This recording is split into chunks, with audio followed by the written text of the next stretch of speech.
Hello everyone, जय हिंद। तो SSC CGL mains के लिए ये हमारे 25 मस्ट डू क्वेश्चंस हैं। यानी कि हम इस क्वेश्चंस में एक प्रकार से प्रैक्टिस सेट कर रहे हैं। जो 25 क्वेश्चंस आते हैं उनके लिए हम प्रैक्टिस कर रहे हैं।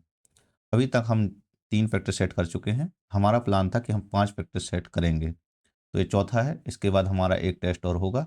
उसके बाद मैं आपको लास्ट डे के लिए स्ट्रेटजी बताऊंगा कि आपको अब क्या करना है, और फाइनली एग्जाम में आपको कैसे तैयार होकर जाना है और किस तरीके से आप वहाँ पर एलिमिनेशन मेथड लगा सकते हो। तो मैं कुछ आपको एलिमिनेशन टेक्निक बताऊंगा एक वीडियो में। सारी की सारी जो जितने प्रकार की टेक्निक हो सकती हैं अब इन न्यू पैटर्न में जो भी लगने का संभावना हो सकती है, डायरेक्टली तो नहीं, इनडायरेक्टली इनडायरेक्टली जिस तरीके से भी जो भी लगेंगे, तो मैं वो सारी चीज़ें आपको शेयर कर दूंगा एक वीडियो में एग्ज़ाम से पहले। तो आप अगर अभी तक आपने ये वीडियो पूरी नहीं देखी है तो इससे पहले कि आप वीडियो देख लीजिए। कई सारे ऐसे क्वेश्चन हैं जो रिपीटेड हैं, तो इसमें मैंने उनका डिस्कशन कम किया हुआ है। जो रिपीटेड टॉपिक नहीं है, जो टॉपिक सिर्फ इसमें आ रहे हैं, उन टॉपिक के बारे में मैंने काफ़ी डिस्कशन यहाँ पर किया हुआ है। और सभी जो टॉपिक हैं उसमें डिटेल में डिस्कशन किया हुआ है। अगर उससे पहले आपने एसएससी सीजीएल में 2025 के लिए टेस्ट सीरीज आप चाहते हैं, जीएस के लिए, जनरल अवेयरनेस प्लस कंप्यूटर के लिए, तो आप यहाँ से ज्वाइन कर सकते हैं। मैं प्रयास करूँगा कि हमारा 1 या 2 मॉक टेस्ट हम एग्ज़ाम के पहले ले लेते हैं, फुल लेंथ वाले मॉक टेस्ट। बट हाँ, हमारे पास थोड़ी सी इक्विपमेंट कमी है, इस वजह से मैं प्रयास नहीं कर पाता हूँ इस सारी चीज़ों के लिए। लेकिन मैंने जनरल अवेयरनेस प्लस कंप्यूटर के 10 टेस्ट ऐड किए हुए हैं, तो आप वहाँ से 45 क्वेश्चंस के माध्यम से प्रैक्टिस कर सकते हैं।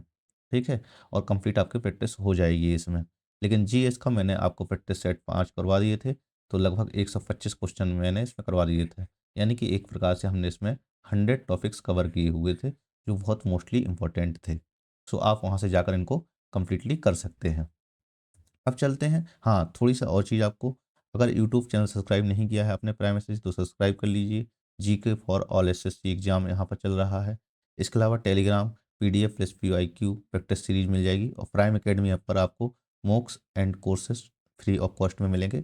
कुछ अभी कोर्सेज जो हैं वो अभी ऐड नहीं हुए हैं, धीरे धीरे कर सारी चीज़ें ऐड हो जाएंगी। पेड कोर्सेज अभी मैं लॉन्च करने के प्लान में नहीं हूँ, बट हाँ, वहाँ पर जो चीज़ें लिंक्स हो रही हैं, आप वहाँ से परचेस मत करिएगा उन चीज़ों को। तो चलते हैं अपने पहले क्वेश्चंस पे। हमारा पहला क्वेश्चन है, संयुक्त राष्ट्र सुरक्षा परिषद में भारत ने अब तक कितनी बार अस्थायी सदस्य के रूप में कार्य किया है? अस्थायी सदस्य के रूप में कितनी बार किया हुआ है, तो आपको बताना था। आइए, अस्थायी सदस्य के रूप में कितनी बार, तो 8 बार अभी कार्य किया हुआ है। अगर यहाँ पर आप टाइमलाइन देखोगे तो यहाँ पर मैं टाइमलाइन लिख देता हूँ। सबसे पहले जो किया हुआ था 1950 और 51 में किया हुआ था, तो एक बार। इसके बाद दूसरे नंबर पे, तो दूसरे नंबर पे जो किया हुआ था तो 1967 से 68 के बीच में, 1967 से 68 के बीच में। इसके अलावा तीसरे नंबर पे तीसरी बार जब इन्होंने अस्थायी सदस्यता की ग्रहण की थी, तो 1972 से लेकर 1973 के बीच में। इसके अलावा अगर और आप देखोगे तो 1977 से लेकर 78 के बीच में। और इसके बाद पांचवी बार जब इन्होंने सदस्यता ग्रहण की, अस्थायी सदस्यता, तो 1984 से 85 के बीच में। और फिर इसके बाद इन्होंने सदस्यता ग्रहण की तो 1991 से लेकर 92 के बीच में। और फिर इसके बाद उन्होंने सदस्यता ग्रहण की तो 2011 से लेकर 2012 के बीच में।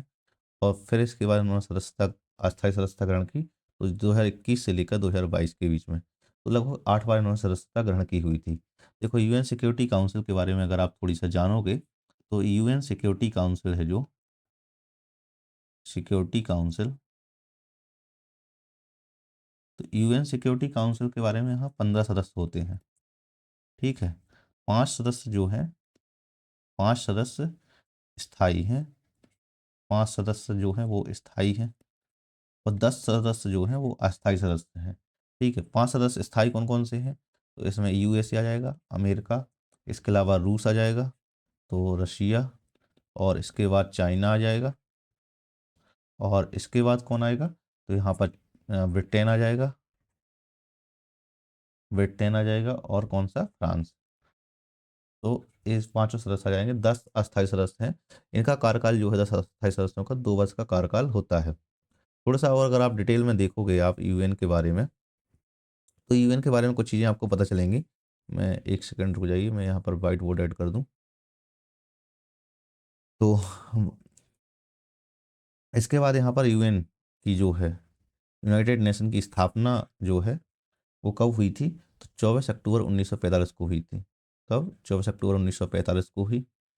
और 24 अक्टूबर 1945 24 अक्टूबर को जो है यूएन दिवस मनाया जाता है। यूएन दिवस मनाया जाता है, संयुक्त राष्ट्र दिवस मनाया जाता है। इसका जो मुख्यालय है यूएन का, वो न्यूयॉर्क यूएसए में है। और जो इसके संस्थापक सदस्य रहे, तो संस्थापक सदस्य कितने थे? 51 संस्थापक सदस्य थे। और वर्तमान सदस्य जो हैं इसमें, वर्तमान में सदस्य कितने हैं? 193 वर्तमान में सदस्य हैं। तो आपको ये चीज़ याद करके रखनी है। इसके अलावा कुछ चीज़ें और हैं, अगर मैं आपको बताऊं यहाँ पर कौन कौन सी चीज़ें याद रखनी है। इसके जो प्रमुख अंग हैं, तो यूएन के प्रमुख अंग कौन कौन से हैं वो आपको याद रखने हैं। प्रमुख अंग, तो सबसे पहला आता है जनरल असेंबली, यानी कि महासभा जिसको बोलते हैं, general assembly. Assembly, general assembly. इसके अलावा सिक्योरिटी काउंसिल, सिक्योरिटी काउंसिल। और इसके बाद अगर कोई आता है तो आर्थिक एवं सामाजिक परिषद आती है। आर्थिक एवं सामाजिक परिषद परिषद आर्थिक एवं सामाजिक परिषद, आर्थिक एवं सामाजिक परिषद आती है। और इसके बाद अगर आप देखोगे तो यहाँ पर अंतर्राष्ट्रीय न्यायालय, इंटरनेशनल कोर्ट ऑफ जस्टिस आता है। इसका मुख्यालय कहाँ पर है? हैग में है, अंतर्राष्ट्रीय न्यायालय। और इसके बाद कौन आता है? तो आप देखोगे सचिवालय आता है, सेक्रेटरीट, सचिवालय, सचिवालय। और फिर इसके बाद कौन सा आता है? तो ट्रस्टीशिप काउंसिल, यानी कि न्यासी परिषद आते हैं। तो ये प्रमुख अंग है, इनको आपको याद कर लेने हैं कौन कौन से प्रमुख अंग हैं। इनके मुख्यालय आपको पता होना चाहिए। कुछ संयुक्त राष्ट्र की एजेंसियां भी हैं, जैसे WHO हो गया, विश्व स्वास्थ्य संगठन हो गया, यूनेस्को हो गया, इंटरनेशनल लेबर संगठन हो गया है, अंतर्राष्ट्रीय श्रम संगठन, FAO हो गया, फूड एग्रीकल्चर ऑर्गेनाइजेशन हो गया है, IMF हो गया, वर्ल्ड बैंक हो गया। इनके बारे में भी आपको थोड़ी बहुत पढ़ लेना है, सारे संगठनों के बारे में आपको पढ़ के जाना है, रिवीजन करके जाना है। क्वेश्चन नंबर 2 आता है, निम्न के कथनों पर विचार कीजिए। भारत में सर्वोच्च न्यायालय के न्यायाधीशों की सेवानिवृत्ति की आयु जो है वो 65 वर्ष है, और उच्च न्यायालय के न्यायाधीशों की सेवानिवृत्ति की आयु जो है वो 62 वर्ष है। एकदम करेक्ट है। इसमें 62 वर्ष है, और इसमें 62 वर्ष है। उच्च न्यायालय के न्यायाधीशों की नियुक्ति 62 वर्ष है, उसमें 65 वर्ष है। एकदम सही है। ठीक है। और इसमें जो आर्टिकल है, आर्टिकल कितना? उच्चतम न्यायालय के लिए 124(2) में लिखा हुआ है, और उच्च न्यायालय के लिए जो हुआ है वो 217(1) में ये लिखा हुआ है। तो आपको इतना याद करके रखना है। तो इसका जो सही आंसर हो जाएगा वो C नंबर सही हो जाएगा। नेक्स्ट क्वेश्चन देखते हैं। हाँ, थोड़ी सा इसके बारे में यहाँ पर लिखा हुआ है, तो आप इसको पढ़ सकते हैं। उच्चतम न्यायालय और सर्वोच्च न्यायालय का जो है अनुच्छेद 124 में वर्णन है। 26 जनवरी 1950 को इसका गठन हुआ था। वर्तमान में जो न्यायाधीशों की कुल संख्या है इसमें 34 है। 33 न्यायाधीश हैं और एक मुख्य न्यायाधीश हैं। और जो न्यायाधीशों की सेवानिवृत्ति है वो 65 वर्ष है। न्यायाधीश होने के लिए, नियुक्त होने के लिए जो अर्हता है, इनको भारत का नागरिक होना चाहिए। उच्च न्यायालय में ऐसे 2 या अधिक न्यायालयों में कम से कम 5 वर्ष तक न्यायाधीश रहा हो, और उच्च न्यायालय ऐसे 2 या 2 से अधिक न्यायालयों में कम से कम 10 वर्ष तक अधिवक्ता के कार्य किया हो, और राष्ट्रपति की राय में हो कि पारंगत विधिवेत्ता हो। ठीक है। और न्यायाधीश की जो नियुक्ति है राष्ट्रपति द्वारा की जाती है, कॉलेजियम की सिफारिश पर किया जाता है। कॉलेजियम में शामिल होने के लिए भारत में मुख्य न्यायाधीश होंगे, उच्चतम न्यायालय के 4 वरिष्ठतम न्यायाधीश होने चाहिए। और राष्ट्रपति जो है न्यायाधीशों को शपथ दिलाता है, और न्यायाधीशों को जो हटा दिया जाता है वो सिद्ध कदाचार या समर्थता के आधार पर संसद के प्रत्येक सदन द्वारा उपस्थित और मतदान कार्यक्रम में कम से कम 2/3 बहुमत के माध्यम से। यहाँ पर एक चीज़ आपको याद रखनी है, कई बार बोलते हैं कि न्यायाधीश और महाभियोग, तो महाभियोग इस प्रक्रिया को नहीं, प्रक्रिया को महाभियोग बोला जाता है, बट उसके लिए महाभियोग शब्द का प्रयोग नहीं किया गया है। और यह जो है न्यायाधीश जांच अधिनियम के माध्यम से हटाया जाता है प्रक्रिया का जो वर्णन है। ठीक है। न्यायाधीश जांच अधिनियम में इस प्रक्रिया का वर्णन है। उसमें सिर्फ लिखा हुआ है कि जो राष्ट्र न्यायाधीश को जो हटाएगा वो कौन हटाएगा? राष्ट्रपति ही हटाएगा। किस आधार पर? सिद्ध कदाचार और समर्थता के आधार पर हटाया जाएगा। ठीक है। तो आपको इतना याद रखना है। दूसरा आता है उच्च न्यायालय। तो उच्च न्यायालय जो है अनुच्छेद 214 में, उच्च न्यायालय की जो वर्तमान संख्या है, कुल संख्या है वो 25 है। और न्यायाधीशों को जो नियुक्त करता है राष्ट्रपति करता है, कॉलेजियम की सिफारिश पर ही करता है। न्यायाधीशों को जो शपथ दिलाता है संबंधित राज्य का राज्यपाल दिलाता है। और न्यायाधीश नियुक्त होने की जो अर्हता है, भारत का नागरिक हो और भारत के राज्य क्षेत्र में कम से कम 10 वर्ष तक न्यायिक पद का धारण कर चुका हो, और किसी उच्च न्यायालय का या 2 या ऐसे अधिक न्यायालयों का लगातार कम से कम 10 वर्ष तक विधिवेत्ता रहा हो। तो आपको इतना पद याद रखना है। इसके अलावा न्यायाधीशों की जो सेवानिवृत्ति आयु है वो 62 वर्ष है। और जो न्यायाधीशों को हटाया जा सकता है किस आधार पर, सिद्ध कदाचार और समझदारी के आधार पर संसद के प्रत्येक सदन द्वारा विशेष बहुमत से पारित द्वारा ही हटाया जा सकता है। तो आपको इतना ये याद रखना है। ठीक है। फिर क्वेश्चन नंबर 3 आता है। क्वेश्चन नंबर 3 में लिखा है भारत की पहली महिला विश्वविद्यालय कौन थी जिसकी स्थापना 1916 में हुई थी। तो 1916 में जो स्थापना हुई थी, lady Irwin college Delhi, SNDT महिला विश्वविद्यालय मुंबई और बनारस महिला विश्वविद्यालय महिला महिला महाविद्यालय कलकत्ता। तो इसका जो सही आंसर है वो है एसएनडीटी वुमेन्स यूनिवर्सिटी, जो है वो मुंबई की है। तो आपको इतना इसको याद कर लेना है। अब जो यहाँ थोड़ी सा और देख लीजिए आप इसके बारे में। तो आपको कुछ चीज़ें ना याद होनी चाहिए बिल्कुल भी। जैसे सबसे पहले आता है एसएनडीटी के बारे में थोड़ी सी जानकारी। तो एसएनडीटी है, एसएनडीटी का जो फुल फॉर्म है श्रीमती नातीबाई दामोदर ठाकरसी महिला विश्वविद्यालय है। ठीक है। और ये भारत का पहला महिला विश्वविद्यालय है। भारत का पहला महिला विश्वविद्यालय है। महिला विश्वविद्यालय है, विश्वविद्यालय है। तो आपको इतना याद रखना है। इसके बाद जो आता है 1916 में जो है मुंबई में जो है 1916 में कर्वे द्वारा, इसको महर्षि धोंडो केशव कर्वे के द्वारा इसकी स्थापना की गई थी मुंबई में। तो मुंबई में इसकी स्थापना की गई थी इसके द्वारा, तो ढोंडो केशव कर्वे के द्वारा, केशव कर्वे के द्वारा। ठीक है। और इसे महिला विद्यापीठ के नाम से जाना जाता है। और 1951 में इसको 1951 में इसे जो है विश्वविद्यालय का दर्जा दिया गया था। इसका तो विश्वविद्यालय का दर्जा दिया गया था, विश्वविद्यालय का दर्जा दिया गया था। थोड़ी सा अगर आप इतिहास देखोगे, शिक्षा का इतिहास, तो 1813 में 1813 का जो चार्टर एक्ट आया था, 1813 का जो चार्टर एक्ट था, तो इसमें 1 लाख रुपए का प्रावधान किया गया था शिक्षा के लिए। ठीक है, 1813 चार्टर एक्ट में। फिर 1835 में जो है वो 1835 में क्या आया था, मैकाले मिनट आया था, मैकाले मिनट आया। ठीक है। मैकाले मिनट में जो है यहाँ पर अंग्रेजी शिक्षा को बढ़ावा देने का प्रावधान किया गया था। इसके बाद जो है यहाँ पर 1835 थोड़ी सा क्लियर लिख जाएगा। इसके बाद आता है 1834। 1834 में जो है 1834 नहीं, 1854। 1854 में क्या था, वुड डिस्पैच का सिद्धांत आता है, वुड डिस्पैच का सिद्धांत। 1854 में वुड डिस्पैच का सिद्धांत आया था जिसने आधुनिक शिक्षा का मैग्ना कार्टा कहा जाता है। इसके बाद आता है 1857। तो 1857 में जो है कलकत्ता, बॉम्बे और मद्रास में जो है विश्वविद्यालय स्थापित किए गए थे। कहाँ कहाँ पर, कलकत्ता, मद्रास और कहाँ पर, बॉम्बे। इन 3 जगह पर विश्वविद्यालय की स्थापना की गई थी। ठीक है। इसके बाद आता है 1882। तो 1882 में जो है हंटर आयोग आया था, हंटर आयोग। और फिर हंटर आयोग जो है जो प्राथमिक शिक्षा पर बल देता है, हंटर आयोग। ठीक है। इसके अलावा बाद आता है 1917 में जो है सैडलर आयोग, 1917 में सैडलर आयोग, 1917 में सैडलर आयोग। और फिर इसके बाद जो है 1937 में जो है वर्धा, 1937 में वर्धा योजना, 1937 में वर्धा योजना। और इसके बाद 1948 में 1948 में राधा कृष्णन आयोग, राधा कृष्णन आयोग, 1948 में राधा कृष्णन आयोग। और 1952 में 1952 में मुदालियर आयोग, मुदालियर आयोग। 1952 में जो है मुदालियर आयोग।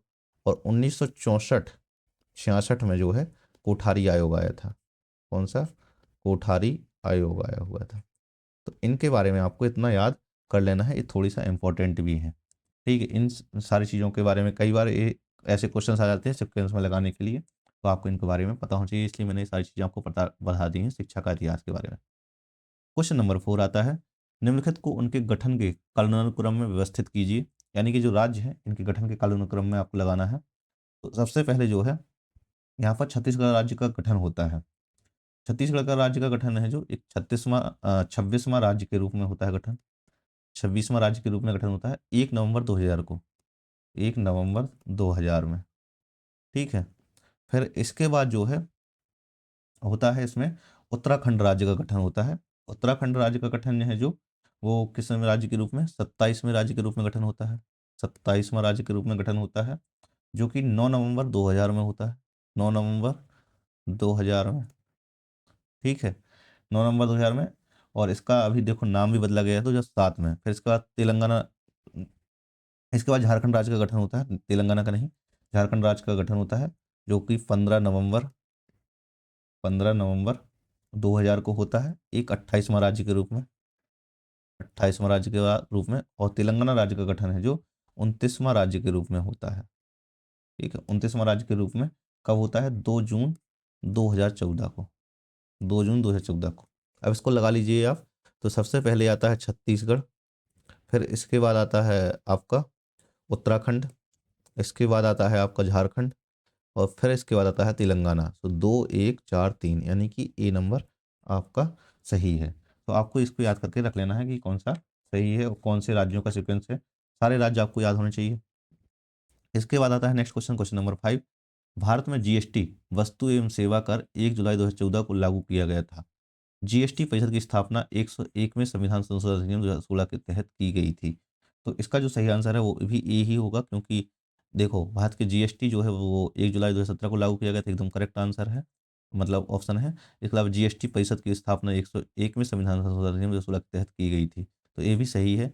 तो पहले जब होगी अधिनियम आएगा उसके बाद इसको लागू किया जाएगा, तो एक दूसरे की व्याख्या ही कर रहे हैं। तो ए आर दोनों सही है और आर ए की सही व्याख्या है। थोड़ी सा आप अगर इसको डिटेल में पढ़ेंगे तो आपको और ज़्यादा समझ में आएगा यहाँ पर। जैसे जीएसटी जो है वो कब आया था, तो 1 जुलाई 2017 को आया था। तो GST good and service tax जो है 1 जुलाई 2017 को, 1 जुलाई 2017 को आया हुआ था। ठीक है, और यहाँ पर जो है, यहाँ पर सबसे पहले 101वे कॉन्स्टिट्यूशनल अमेंडमेंट एक्ट, यानी कि संविधान संशोधन अधिनियम 2016 द्वारा 2016 द्वारा 2016 द्वारा जीएसटी को संवैधानिक आधार प्रदान किया गया था। जीएसटी को संवैधानिक आधार प्रदान किया गया था, संवैधानिक आधार प्रदान किया गया था। ठीक है, तो आपको इतना याद रख लेना है। ठीक है, अब जीएसटी से संबंधित कुछ अनुच्छेद, तो कुछ आर्टिकल्स आप देख लीजिए कौन से इंपॉर्टेंट हैं।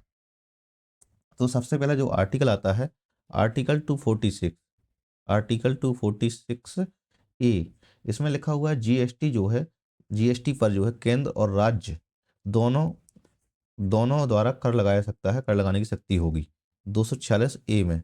ठीक है, क्या लिखा हुआ है, तो आप यहाँ पर पढ़ोगे तो जीएसटी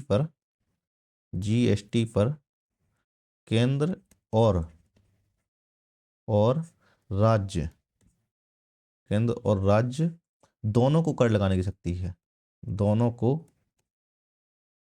कर लगाने की शक्ति है, कर लगाने की शक्ति है।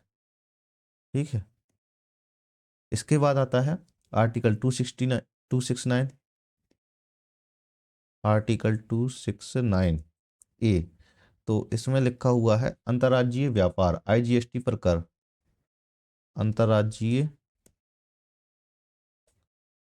अंतर्राज्यीय व्यापार कर सकते हैं, तो इस पर आईजीएसटी पर कर, आईजीएसटी पर कर, अंतर्राज्यीय व्यापार पर कर। ठीक है, अंतर्राज्यीय व्यापार पर कर। और कर का संग्रह जो है केंद्र द्वारा किया जाएगा और बंटवारा राज्यों के साथ किया जाएगा। जो इस 269 में क्या लिखा हुआ है, कर का संग्रह, कर का संग्रह केंद्र द्वारा, केंद्र द्वारा किया जाएगा और बंटवारा जो है, बंटवारा राज्यों के साथ किया जाएगा, राज्यों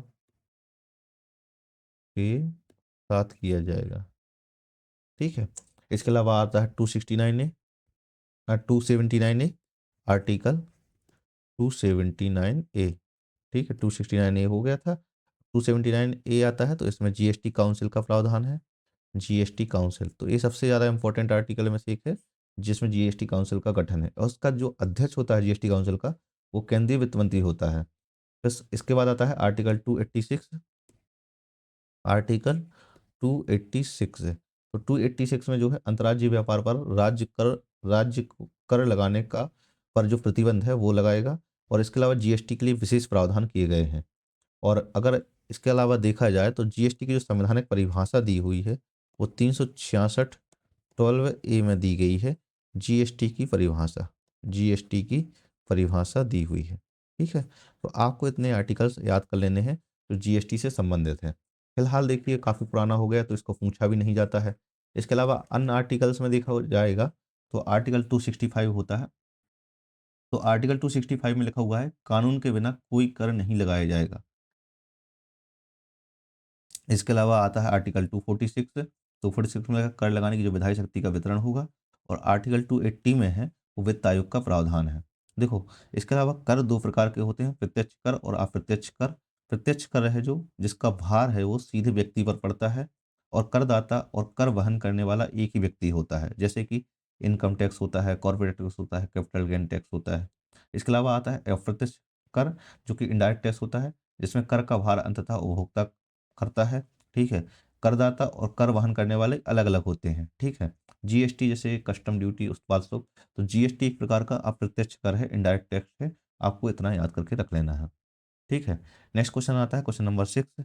निम्नलिखित का सही मिलान कीजिए। तो इनको आपको सही मिलान करना है। मैंने इन रेवोल्यूशंस के बारे में पिछली एक वीडियो में सारा इसी वीडियो में सारा कुछ बताया हुआ है आपको, सारी क्रांतियों के बारे में, यानी कि जो मैंने फिटनेस सेट करवाया है उसमें मैंने कंप्लीटली ये सारी चीज़ की हुई है। तो यहाँ पर मैं उसको रिवाइज नहीं करूँगा, थोड़ी सा आपको बता दूंगा कि सारी क्रांतियाँ किस किस से संबंधित हैं। जैसे अभी ग्रीन रेवोल्यूशन है, तो ग्रीन रेवोल्यूशन किससे संबंधित है? खाद्यान्न उत्पादन से संबंधित है। 1960 के दशक में एम एस स्वामीनाथन के नेतृत्व में ये हुई थी। ठीक है, फिर आता है व्हाइट रेवोल्यूशन यानी कि सफ़ेद क्रांति। तो सफ़ेद क्रांति जो है वो दूध उत्पादन से संबंधित है। 1970 के दशक में वर्गीज कुनियन के नेतृत्व में आई थी। फिर आता है ब्लू रेवोल्यूशन यानी कि नीली क्रांति, जो कि मत्स्य उत्पादन से संबंधित है। किसके मत्स्य उत्पादन से संबंधित है? फिर आता है येलो रेवोल्यूशन, जो कि तिलहन उत्पादन से संबंधित है। 1986-87 के दशक में ये आया था। ठीक है, तो आपका आ जाएगा ए का दूसरा, और इसमें आ जाएगा आपका सी नंबर सही है। ठीक है, तो इसका क्या नंबर? सी नंबर सही है। इसके अलावा अन्य क्रांतियों में अगर आप देखोगे तो गोल्डन रेवोल्यूशन आता है जो फल सब्जी और सेहत से संबंधित है। फिर ब्राउन रेवोल्यूशन आता है जो चमड़ा और कोको से संबंधित है। सिल्वर सिल्वर रेवोल्यूशन आता है जो अंडा से संबंधित है। पिंक रेवोल्यूशन है जो झींगा और मांस से संबंधित है। तो आपको इनको याद करके रख लेना है। ठीक है, इसके बाद आता है हमारा next question, question number 7। Bharat की पहली स्वदेशी विमान वाहक पोत का क्या नाम है? विमान वाहक पोत का नाम क्या है? तो आपको इसको बताना है, स्वदेशी विमान वाहक पोत का क्या नाम है? तो INS Vikrant, INS Vikramaditya, INS Virat, INS Arihant. तो इसका जो सही आंसर है वो है आईएनएस विक्रांत है इसका सही। आईएनएस विक्रांत। आईएनएस विक्रांत जो है किसने बनाया हुआ है? तो कोचीन शिपयार्ड लिमिटेड ने बनाया हुआ है। कोचीन शिपयार्ड लिमिटेड ने बनाया हुआ है। ठीक है, लिमिटेड ने बनाया हुआ है। ये इसका जो उसको शामिल किया गया था 2 सितंबर 2022 को शामिल किया हुआ था। ठीक है, और बाकी ये 45,000 टन का विमान वाहक है, और लंबा जो है 262 मीटर है। इसके अलावा आता है आईएनएस विक्रमादित्य। तो जो आईएनएस विक्रमादित्य है, इसने रूस से खरीदा था, इसको रूस से खरीदा हुआ था भारत ने, और 2013 में इसको भारतीय नौसेना में शामिल किया गया था। ठीक है, इसके बाद तो आप यहाँ पर लिख सकते हो आईएनएस विक्रमादित्य रूस से खरीदा है, रूस से खरीदा, और कब शामिल किया था? तो इसको 2013 में शामिल किया हुआ था। फिर आता है आईएनएस विक्रांत विराट। तो आईएनएस विराट जो है 2017 में ही सेवानिवृत्त हो गया है। फिर आता है आईएनएस अरिहंत। तो ये भारत की पहली स्वदेशी परमाणु पनडुब्बी है। ठीक है, स्वदेशी परमाणु पनडुब्बी है पहली।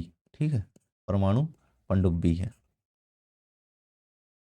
तो आपको इसको याद करना है। फिर आता है भारतीय नौसेना दिवस जो है वो दिसंबर में मनाया जाता है। तो आपको इसको याद करके रख लेना है। ठीक है, फिर आता है क्वेश्चन नंबर 8। क्वेश्चन नंबर 8 आता है निम्नलिखित कथनों पर विचार कीजिए। भारत में पहली मेट्रो रेल सेवा कोलकाता में 1984 में शुरू हुई थी, और दिल्ली मेट्रो की शुरुआत जो है 2002 में हुई थी? दिल्ली मेट्रो की शुरुआत कब हुई थी? 2002 में हुई थी। उपरोक्त कथनों में से कौन-सा शेष सही है?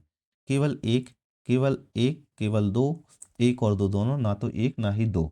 तो जो इसका जो सही आंसर है, दिल्ली मेट्रो की शुरुआत 2002 में सही है और 1940 कब सही है? यानी कि सी नंबर सही है। अच्छा, कई बार ना मैं तुरंत आंसर बता देता हूँ, तो आपको लेकिन पॉज़ कर लेना है। जैसे ही क्वेश्चन आया पॉज़ करके उसको सॉल्व पहले करना है। सॉल्व करने पर ध्यान देना है और बाकी मैंने आपको बताया हुआ है प्राइम अकेडमी आप ज़रूर डाउनलोड कर लीजिए, ठीक है? और अपने दोस्तों के साथ वीडियो को ज़रूर शेयर करते रहिए, जिससे कि उनका भी भला हो और आपका तो भला हो ही रहा है, अगर आप वो देख पा रहे हैं, ठीक है? अब देखो, भारत में जो पहली मेट्रो रेल की शुरुआत है, वो कोलकाता से हुई थी और इस कब हुई थी? तो 24 अक्टूबर 1984 को कोलकाता में। दमदम और बेलघरिया जो है, 2 रेलवे स्टेशन थे, इनके बीच में हुई थी। कोलकाता जो मेट्रो का निर्माण है, 1972 में आरंभ हुआ था और दिल्ली जो मेट्रो की शुरुआत है, वो कब हुई थी? तो 2002 में हुई थी। तारीख कौन-सी? 24 दिसंबर को हुई थी।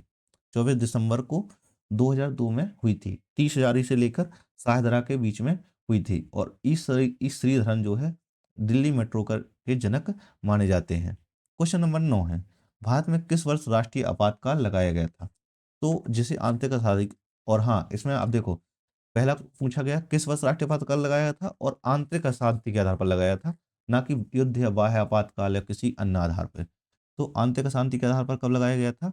तो 1975 में ये लगाया गया था। कब? 1975 में लगाया गया था। अब अगर आप देखोगे सामान्य तौर पर अभी तक 3 बार राष्ट्रीय आपातकाल लगाया गया है।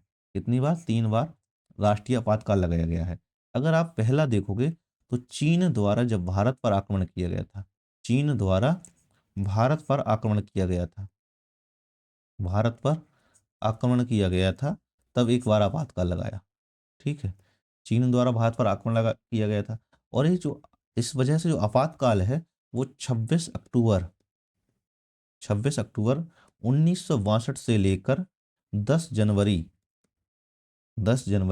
1968 तक लगा रहा, 1968 तक लगा रहा। इसके अलावा आता है द्वितीय आपातकाल। तो द्वितीय आपातकाल जो है, वो भारत पाकिस्तान के युद्ध के समय, अब भारत पाकिस्तान का कौन सा युद्ध? 1965 वाला वॉर नहीं, ठीक है? 1965 वॉर के लिए तो यही वाला आपातकाल अभी चलता रहा, तो ये 1968 तक चलता रहा, ठीक है? फिर आता है भारत पाकिस्तान युद्ध जो है, भारत पाकिस्तान युद्ध जो है 3 दिसंबर 1971 से लेकर, इस दौरान जो है 3 दिसंबर 1971 से लेकर 1971 से लेकर 21 मार्च 1977 तक चला था। 21 मार्च 1977 तक यह आपातकाल चला था, ठीक है? और फिर इसी बीच जो है एक तृतीय आपातकाल घोषित होता है। तृतीय आपातकाल जो है वो आंतरिक अशांति के आधार पर था। आंतरिक अशांति के आधार पर था। आंतरिक अशांति के आधार पर था, जो कि 25 जून 1975 से 25 जून 1975 से प्रारंभ होता है और 21 मार्च 1977 तक चलता है, ठीक है? तो आपको याद रखना है इतना भी, आंतरिक अशांति के आधार पर आपातकाल 25 जून 1975 से लेकर 21 मार्च 1977 के बीच में। बाद में आंतरिक अशांति वर्ड को हटाकर सशस्त्र विद्रोह कर दिया गया था 44वें संविधान संशोधन अधिनियम 1978 के द्वारा, ठीक है? तो इतना याद करके रख लेना है आपको। थोड़ी सा अगर आप नेशनल इमरजेंसी के बारे में देखोगे, तो आर्टिकल 352 के तहत इमरजेंसी लगाई जाती है। आधार जो है वो वार होता है, एक्सटर्नल अग्रेशन होता है, तो इसको एक्सटर्नल इमरजेंसी बोलते हैं। और आर्म्ड यानी कि सशस्त्र विद्रोह के आधार पर रखा जाता है, इंटरनल इमरजेंसी को हटाया गया था, ठीक है? तो जो ग्राउंड्स हैं, इसके अलावा अगर आप देखोगे तो 44 कॉन्स्टिट्यूशनल अमेंडमेंट एक्ट के द्वारा आर्म्ड रेवोल्यूशन किया गया था, सशस्त्र विद्रोह किया गया था।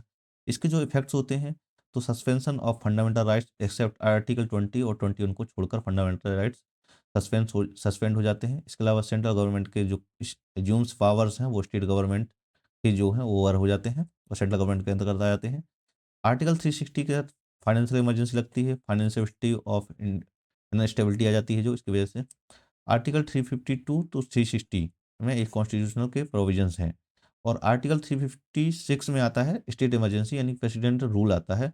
इसमें लिखा हुआ है फेलियर ऑफ कॉन्स्टिट्यूशनल मशीनरी यानी कि संवैधानिक तंत्र की विफलता के आधार पर लगाया जाता है और अभी तक 3 टाइम्स से अभी तक लगाया गया है, 1962, 1971, 1975 में, ठीक है?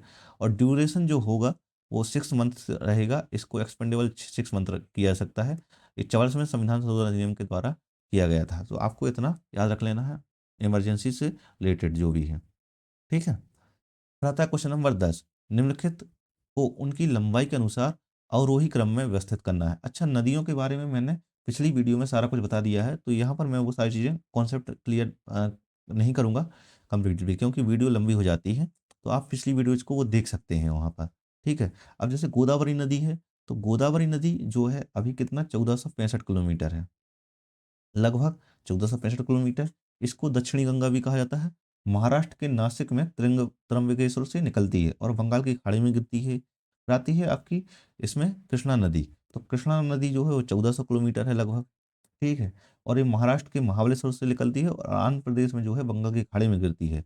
यमुना नदी है जो वो 1376 किलोमीटर है, जो कि बाद में जाकर गंगा नदी में मिल जाती है, और यमुना गंगा की सबसे बड़ी सहायक नदी भी है। ठीक है। और यमुनोत्री से निकलती है। नर्मदा नदी है जो 1312 किलोमीटर है लगभग। कितनी? 1312 किलोमीटर है लगभग। और ये है मध्य प्रदेश के अमरकंटक से निकलती है। तो आपको इसको लाइन में लगाना है, तो सबसे पहले पहले नंबर पे आ गया, फिर आपका चौथा आ गया, फिर उसके बाद आपका तीसरा आ गया, और उसके बाद दूसरा आ गया। यानी कि 1 4 3 2। आपका सही आंसर क्या हो जाएगा? ए नंबर सही आंसर हो जाएगा। ठीक है। फिर क्वेश्चन नंबर 11 आता है। क्वेश्चन नंबर 11 में लिखा हुआ है, भारत में लोकसभा की अधिकतम सदस्य संख्या 552 हो सकती है, और लोकसभा में अधिकतम 530 सदस्य राज्यों से, 20 सदस्य केंद्र शासित प्रदेशों से और 2 सदस्य राष्ट्रपति द्वारा मनोनीत एंग्लो इंडियन समुदाय के सदस्य हो सकते हैं। देखो, एक प्रकार से अगर देखा जाए तो ये सही भी है, लेकिन ये गलत भी है। लोकसभा में अधिकतम सदस्य 552 हो सकते थे, बट अब 552 नहीं है, 550 है। ठीक है। यहाँ पर आपको याद रख लेना है। अब 550 सदस्य क्यों हैं? क्योंकि दो जो हैं वो एंग्लो इंडियन के जो सदस्य समुदाय में शामिल किए जाते, इनको भी हटा दिया गया है। किस संविधान संशोधन के द्वारा? तो 104 में संविधान संशोधन के द्वारा इनको हटा दिया गया है। ठीक है। तो आपको इतना याद करके रख लेना है। इस प्रकार से अगर देखा जाए तो ये दोनों कथन गलत है। तो ना तो एक गलत है और आर भी, दोनों गलत हैं। ठीक है। तो यहाँ पर अभी कोई भी सही नहीं है, तो इस क्वेश्चन को एक्सप्लेन करके छोड़ दीजिए, कोई बात नहीं है। ठीक है। अब हम, लेकिन फिर भी हमारा काम है डिस्कशन करना, ना कि हमारा क्वेश्चन सॉल्व कर रहे हैं हम। तो हम पहले डिस्कशन कर लेते हैं, थोड़ी सा डिस्कशन कर लें हैं कि अनुच्छेद 79 में जो है, अनुच्छेद 79 में संसद के गठन का प्रावधान है। संसद का गठन। अब संसद का गठन है वो कैसे होता है? तो संसद का गठन जो है वो 3 अंगों के द्वारा होता है। 3 अंग कौन कौन से हैं? तो राष्ट्रपति, राष्ट्रपति राष्ट्रपति से संबंधित प्रावधान जो है अनुच्छेद 52 में है। ठीक है। इसके अलावा राज्यसभा, तो राज्यसभा का जो संरचना है वो किस में लिखा है? अनुच्छेद 80 में है। अनुच्छेद 80 में है। और इसके अलावा आता है लोकसभा। कौन सी? लोकसभा। तो लोकसभा का जो है वो किस में प्रावधान है? अनुच्छेद 81 में। अनुच्छेद 81 में प्रावधान है। ठीक है। अब यहाँ पर बात आती है कुछ और, अगर आप देखोगे राज्यसभा अनुच्छेद जी में, राज्यसभा से संबंधित जो प्रावधान है इसमें अधिकतम सदस्य हैं 250 हैं। वर्तमान में जो सदस्य हैं 245 सदस्य हैं। तो हम वर्तमान सदस्य देख लेते हैं, 245 सदस्य हैं। इसमें 233 सदस्य जो हैं वो केंद्र शासित प्रदेशों और राज्यों से होंगे। 233 कहाँ से? स्टेट, और कहाँ से? एंड यूटीज से होंगे। इसके अलावा बाकी जो 12 सदस्य हैं वो मनोनीत किए जाएंगे। ठीक है। किसके द्वारा? राष्ट्रपति के द्वारा मनोनीत किए जाएंगे।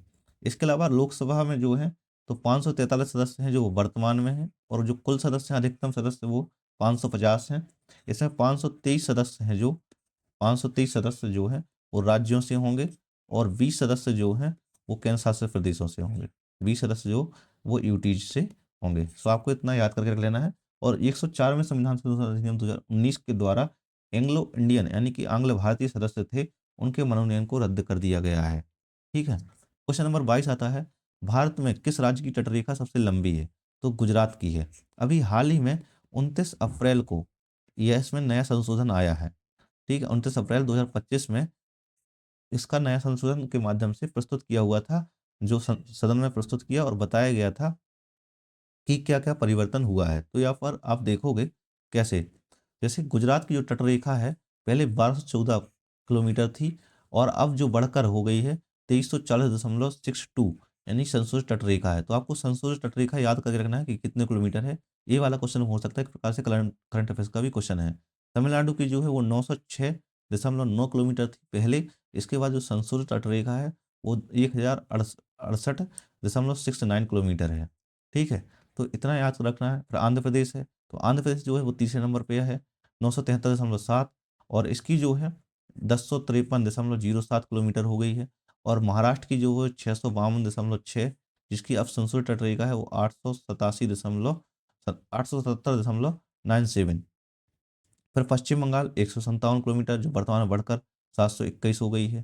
केरल की जो है वो 569, जो कि बढ़कर 600 हो गई है। इसके अलावा उड़ीसा की जो है वो 476, जो कि 574 हो गई है। कर्नाटक की 280 किलोमीटर थी, जो कि बढ़कर 343 किलोमीटर हो गई है। और गोवा की 160 किलोमीटर, जो कि 193 किलोमीटर बढ़ गई है।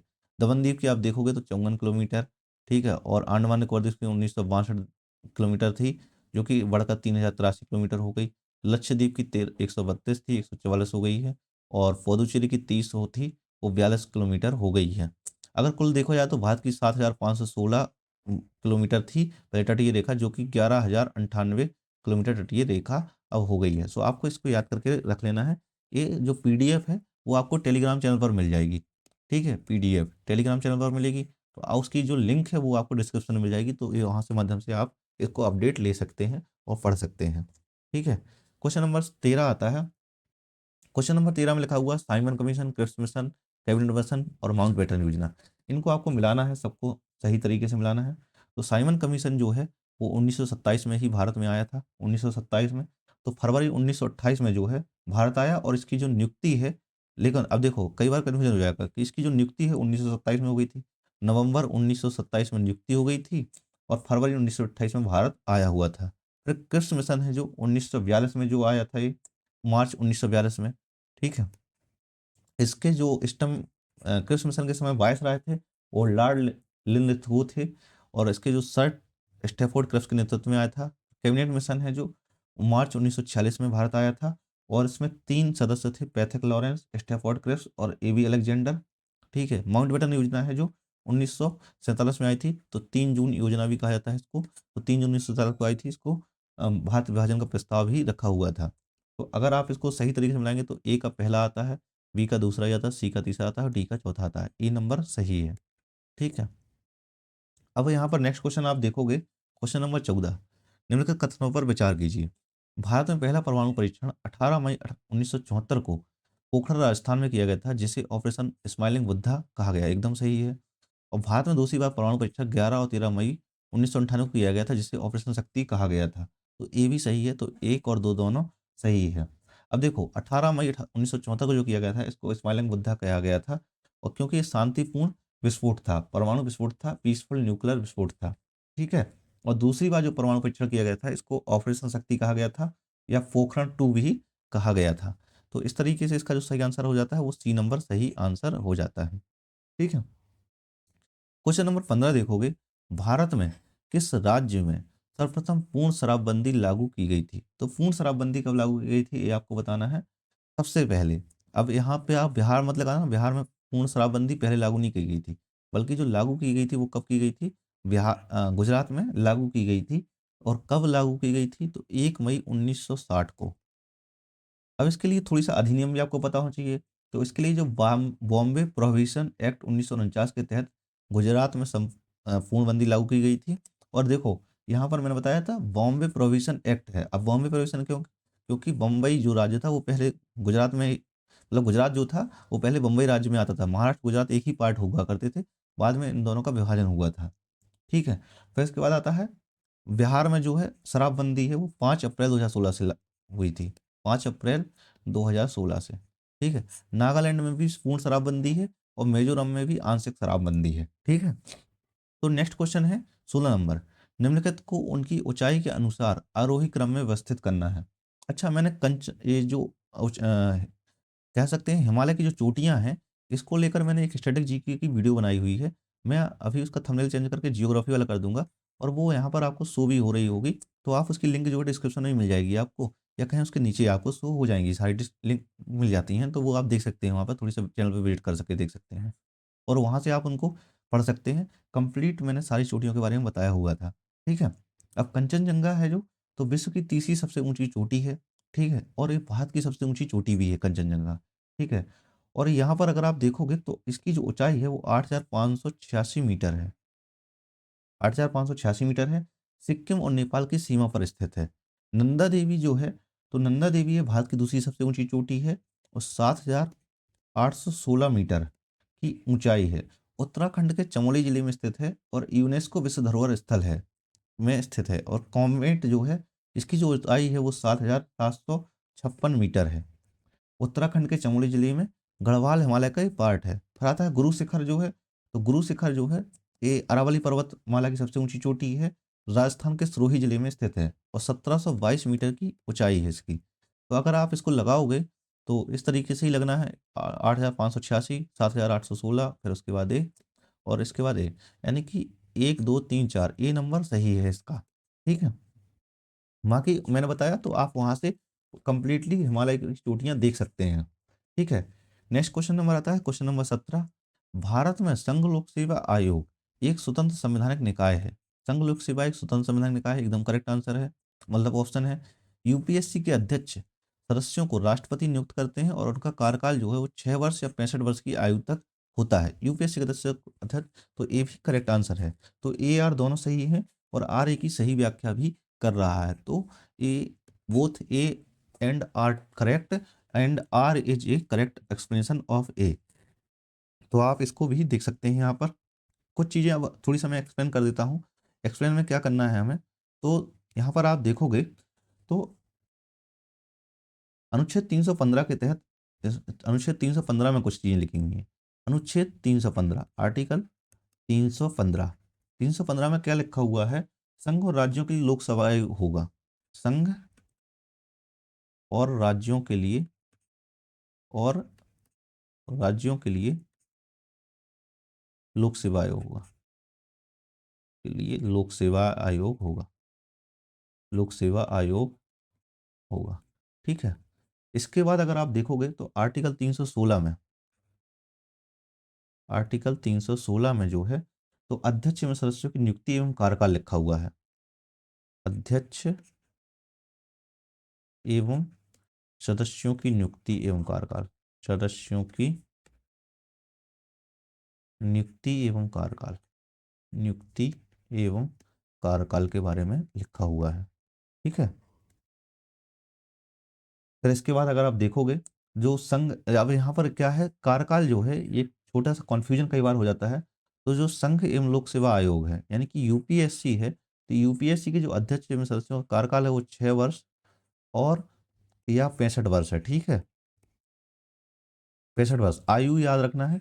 और जो राज्यों की लोक सेवा आयोग है इसमें 6 वर्ष होगी या 62 वर्ष की आयु होगी, या 62 वर्ष की आयु होगी। तो इन दोनों को आपको याद करके रख लेना है। और अनुच्छेद 317 आता है, आर्टिकल 317 आता है।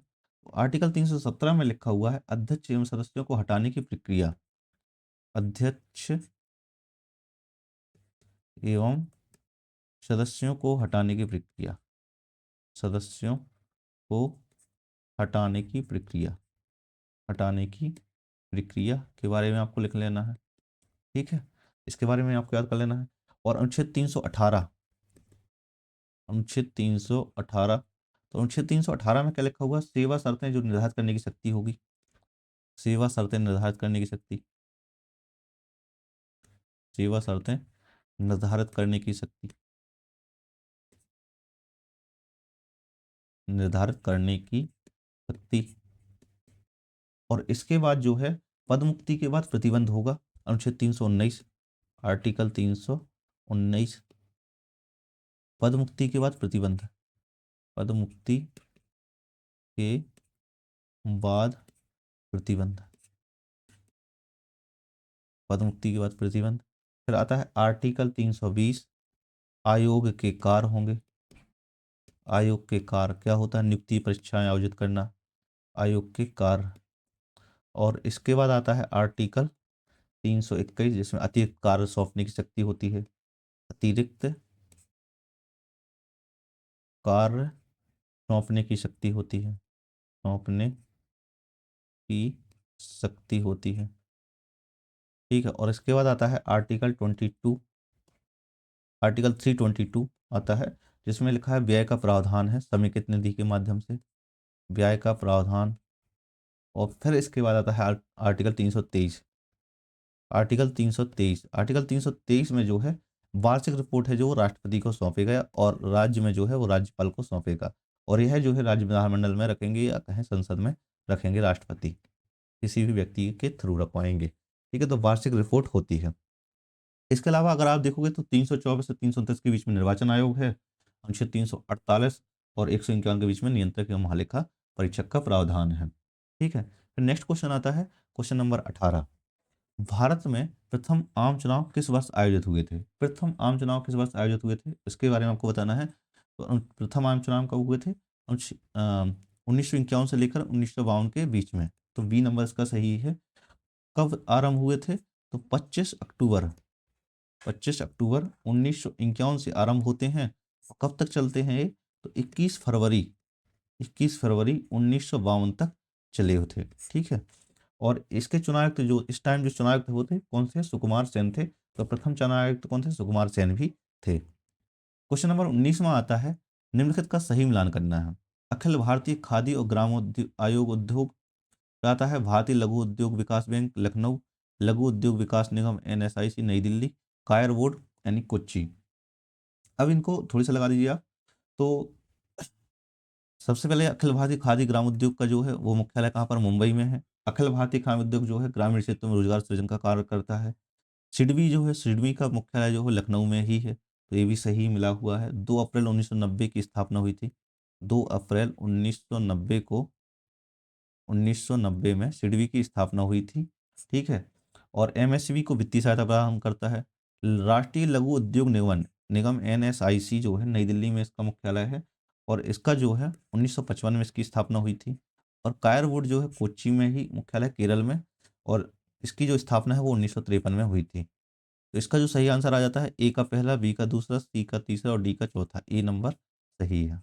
ठीक है, नेक्स्ट क्वेश्चन देखो आप, क्वेश्चन नंबर 20।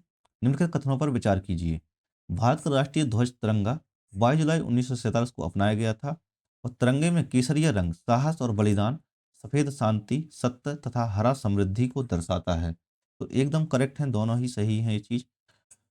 सी नंबर सही आ जाता है आंसर। जिसका जो डिजाइन है तिरंगे का वो किसने किया हुआ था डिजाइन? तो डिजाइन किसने किया हुआ था? पिंगली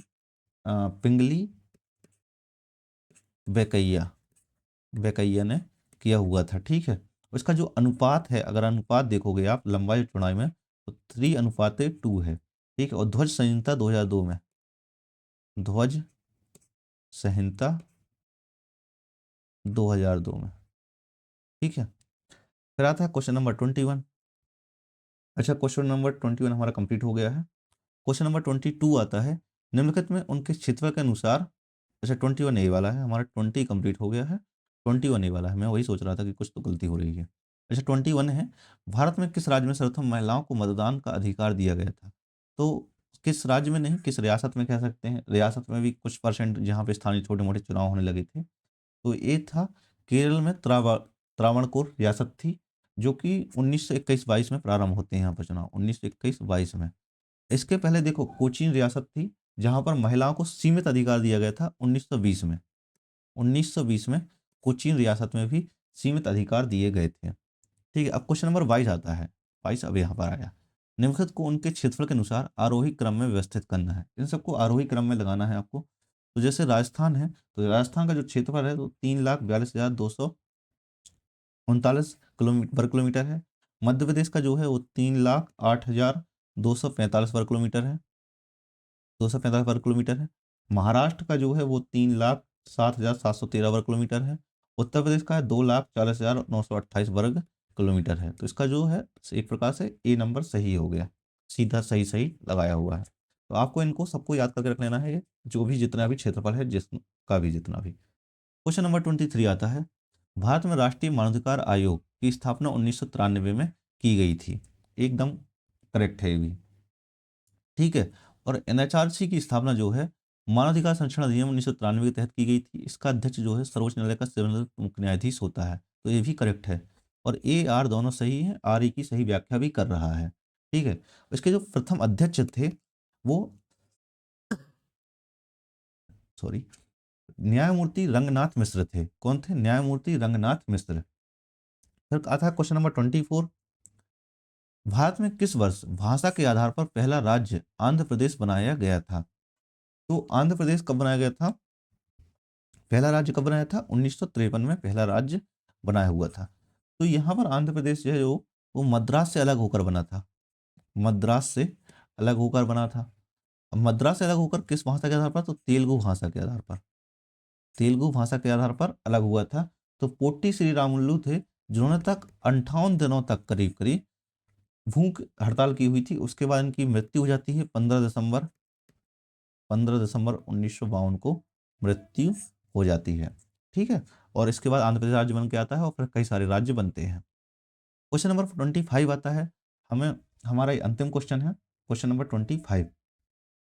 राष्ट्रीय विज्ञान दिवस है जो, तो राष्ट्रीय विज्ञान दिवस कब मनाया जाता है? 28 फरवरी को ही मनाया जाता है, एकदम करेक्ट है। राष्ट्रीय गणित दिवस है जो हाल ही मनाया गया था। राष्ट्रीय गणित दिवस 22 दिसंबर को ही मनाया जाता है। राष्ट्रीय प्रौद्योगिकी दिवस है जो, वो 11 मई को ही मनाया जाता है, एकदम सही है। और राष्ट्रीय अंतरिक्ष दिवस जो है वो 23 अगस्त को मनाया गया था। अब राष्ट्रीय विज्ञान दिवस क्यों मनाया जाता है? तो सीवी रमन द्वारा 1928 में जो है रमन प्रभाव की खोज की हुई थी। और इनको जो रमन प्रभाव की खोज के लिए 1930 में जो है नोबेल पुरस्कार मिला हुआ था।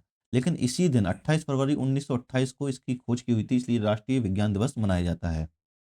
राष्ट्रीय गणित दिवस किसके जन्मदिन पर मनाया जाता है? तो श्रीनिवास रामानुजन के जन्मदिन पर मनाया जाता है। और इसको 2012 से ये आरंभ हुआ था, ठीक है, राष्ट्रीय गणित दिवस मनाना। फिर आता है राष्ट्रीय प्रौद्योगिकी दिवस जो 11 मई को मनाया जाता था। तो 1998 में पोखरण में जब परमाणु परीक्षण किया गया था उसके बाद, और तेजस तेजस एक विमान था जिसने अपनी पहली उड़ान भी भरी हुई थी। इस दिन से राष्ट्रीय प्रौद्योगिकी दिवस मनाया जाता है। और राष्ट्रीय अंतरिक्ष दिवस जो है वो विक्रम साराभाई के जन्मदिन पर मनाया जाता है 23 अगस्त को। ठीक है। और अंतरिक्ष कार्यक्रम को जन्म भी मानता है विक्रम साराभाई को। तो इसका जो सही आंसर होता है ए नंबर सही आंसर है। तो अभी देखो हमने लगभग 53-54 मिनट में हमने 25 क्वेश्चंस कर लिए हैं और इनके बारे में काफ़ी डिटेल में डिस्कशन कर लिया है। अब हमारा नेक्स्ट एक और प्रैक्टिस सेट बचा हुआ है। मैं 5 प्रैक्टिस सेट ट्राई में था कि 5 प्रैक्टिस सेट करवाऊंगा। उसके बाद बाकी तो आपको वहाँ पर मिल ही रहे हैं। इसके बाद हमारा एसएससी जीडी का भी कंप्लीटली सेशन तैयार हो रहा है, तो मैं उसके लिए भी तैयार करूँगा। आपको वीक में या कहें 1-2 दिन में ही, 3-4 दिन में 100 क्वेश्चंस की सीरीज मिलेंगी। मैं 100 क्वेश्चंस की 3 से 4 दिन में सीरीज दूंगा। ठीक है। 3 से 4 दिन में 100 क्वेश्चंस। ठीक है। और 100 क्वेश्चंस ये होंगे कि जो बहुत इंपॉर्टेंट होंगे, उनके माध्यम से आप तैयारी बहुत बेहतर कर पाएंगे। ठीक है। तो अभी तक अगर आपने चैनल को सब्सक्राइब नहीं किया है प्राइम एसएससी को, तो इस चैनल को सब्सक्राइब कर लीजिए। और अगर आपने प्राइम एकेडमी ऐप इंस्टॉल नहीं किया है तो उसको इंस्टॉल कर लीजिए। और जो फ्री में आपको मॉक टेस्ट मिल रहे हैं तो आप उनका लुत्फ़ भी उठा सकते हैं, फ़ायदा उठा सकते हैं और अपनी तैयारी को मजबूत कर सकते हैं। मिलते हैं नेक्स्ट वीडियो में। धन्यवाद।